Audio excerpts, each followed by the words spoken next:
Hello my dear friends, कैसे हैं आप सब। आप सभी का स्वागत है आपके अपने यूट्यूब चैनल बंस कैरियर एकेडमी पर। आज दोस्तों हम लोग करेंगे हिंदी से क्वेश्चन, हिंदी से इम्पॉर्टेंट क्वेश्चन जो भी आपके एग्ज़ाम के लिए इम्पॉर्टेंट होंगे। तो चलिए स्टार्ट करते हैं हम लोग। क्वेश्चन नंबर फर्स्ट है दोस्तों, स्वयंभू को पहला कवि किसने माना था। ऑप्शन ए हजारी प्रसाद ने, बी राहुल सांकृतन ने, सी राजकुमार वर्मा ने, डी जयशंकर प्रसाद ने।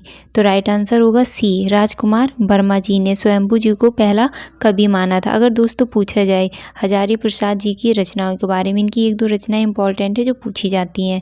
तो पहली रचना इनकी बहुत ज़्यादा पूछी जाती है अशोक के फूल, एक पूछा जाता है इनका कुटज, और एक पूछा जाता है विचार और वितर्क। और दोस्तों डी ऑप्शन जो दे रखा है जयशंकर प्रसाद, तो जयशंकर प्रसाद की भी रचनाएं बहुत पूछी जाती हैं, आंसू, झरना, आकाशदीप, ये इनकी इम्पॉर्टेंट रचनाएं हैं। सेकंड क्वेश्चन है दोस्तों, अकिंचन का अर्थ है, तो अकिंचन का अर्थ क्या होता है।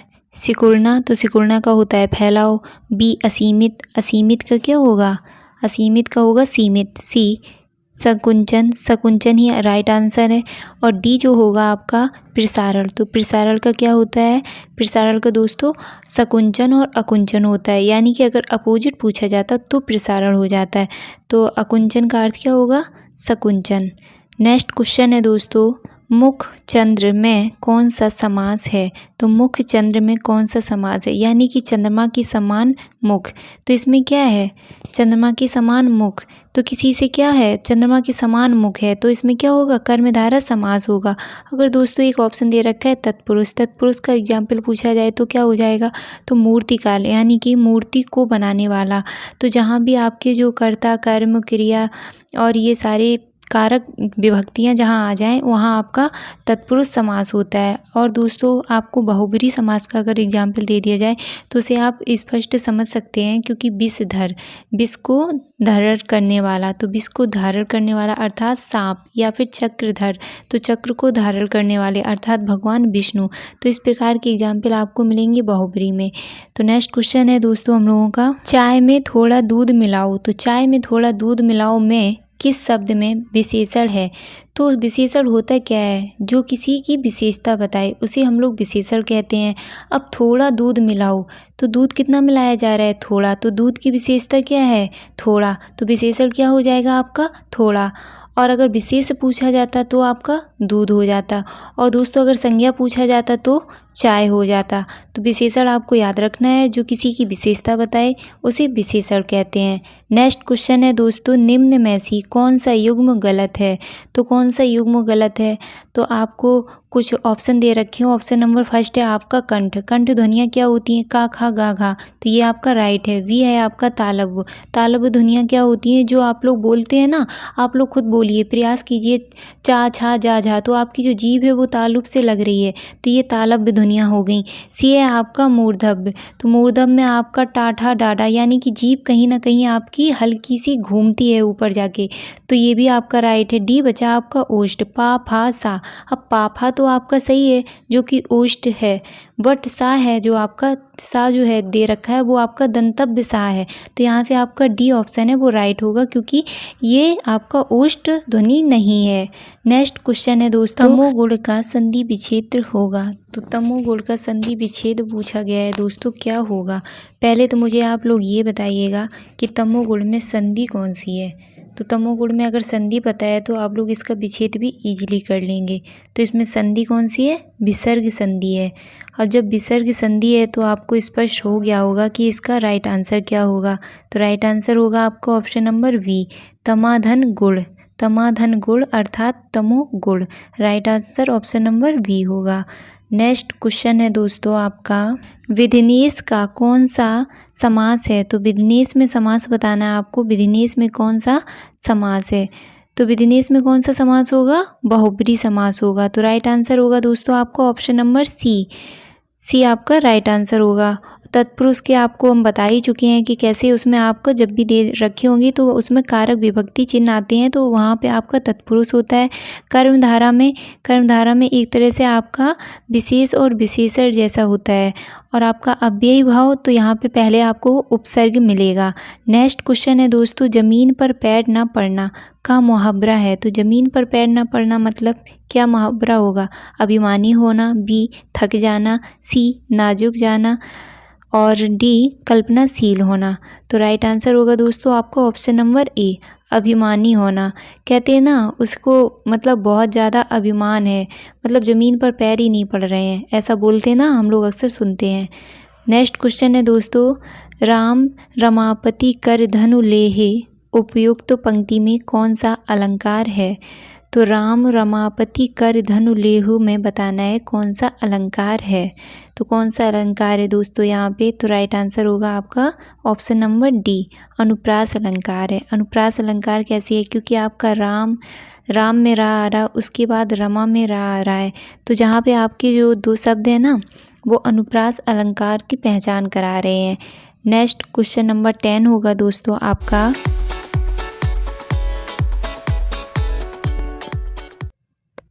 हरी मिर्च में कौन सा समास है? तो हरी मिर्च में कौन सा समास है बताना है। अब मिर्च कैसी है? हरी है, तो इसकी कहीं ना कहीं विशेषता आ रही ना सामने। मिर्च कैसी है? हरी है ना, हरी मिर्च। तो जब भी विशेषण या विशेषता जैसी चीज़ें आएँ तो कौन सा समास होगा? कर्मधारय समास होगा। तो आपका राइट आंसर क्या होगा? ऑप्शन नंबर बी, कर्मधारय समास हरी मिर्च में। नेक्स्ट क्वेश्चन है दोस्तों, अवधी भाषा का क्षेत्र है। तो अवधी भाषा का क्षेत्र बताना है, बनारस, ब्रज, बुंदेल या प्रयागराज। अब आपका जो ब्रज है वो तो स्पष्ट हो रहा होगा कि वहाँ तो ब्रज भाषा ही बोली जाएगी। बुंदेलखंड साइड ये भी नहीं हो सकता क्योंकि अवध क्षेत्र जो है वो आपका काफ़ी इससे हटके है। तो आपका राइट आंसर होगा प्रयागराज। ऑप्शन नंबर डी आपका राइट आंसर होगा, प्रयागराज अवध भाषा का क्षेत्र है। नेक्स्ट क्वेश्चन है दोस्तों, आधा पात बबूल का तामे तनिक पिसान में कौन सा रस है? तो आधा पात बबूल का तामे तनिक पिसान, तो कौन सा समास है वो, सॉरी कौन सा रस है इसमें? तो रस बताना है दोस्तों। तो इसमें रस होगा आपका हास्य रस। हास्य रस कैसे होगा?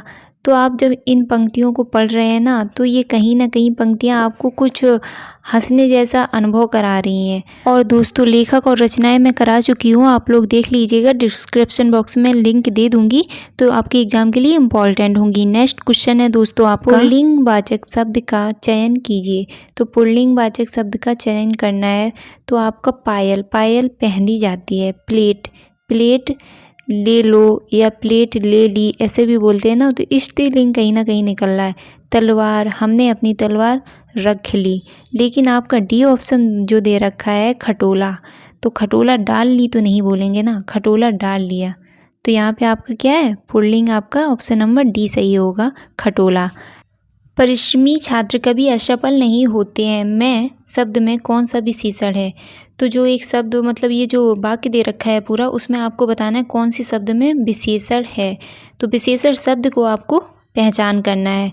तो दोस्तों जो परिश्रमी छात्र होते हैं वो कभी भी असफल नहीं होते, ये पंक्ति बिल्कुल राइट है। बाकी में टाइम कितना भी लग जाए, जो परिश्रम करता है उनको सफलता अवश्य मिलती है।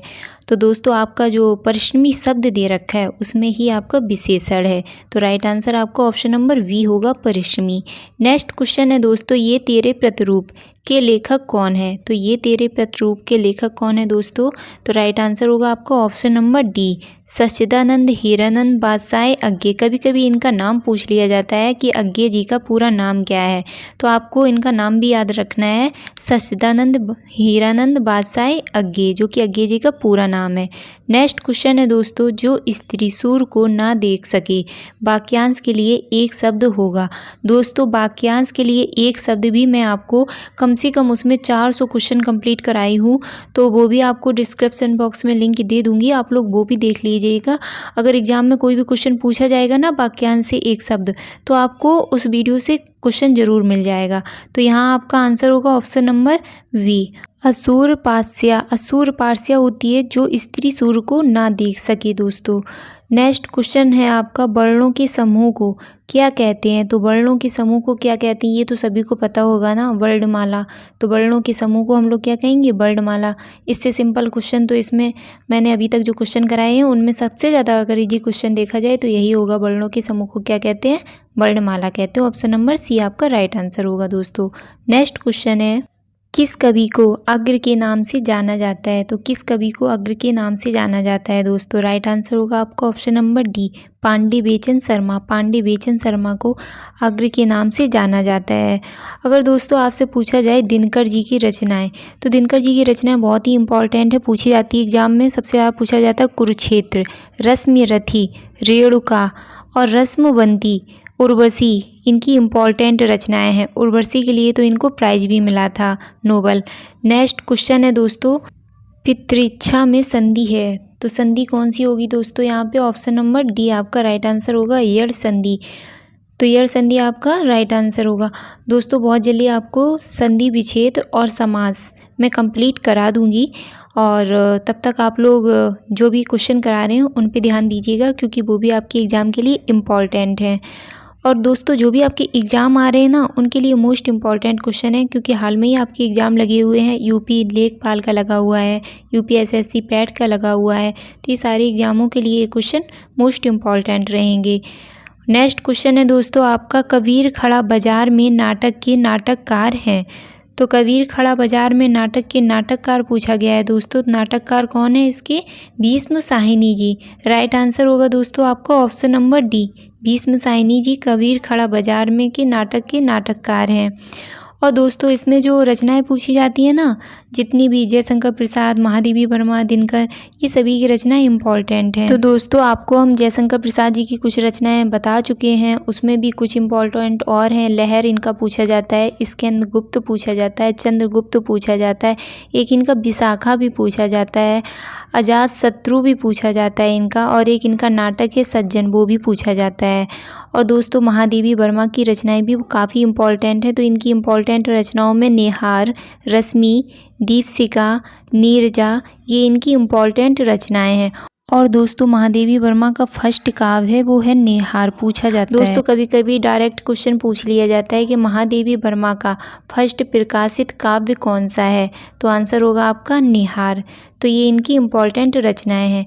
दिनकर जी की रचनाएं मैं आपको आगे अभी बता चुकी हूँ, उसमें भी कुछ इम्पॉर्टेंट रचनाएं और हैं दिनकर जी की, जैसे कि हम लोग परशुराम की प्रतिज्ञा, ये इनकी एक इम्पॉर्टेंट रचना है।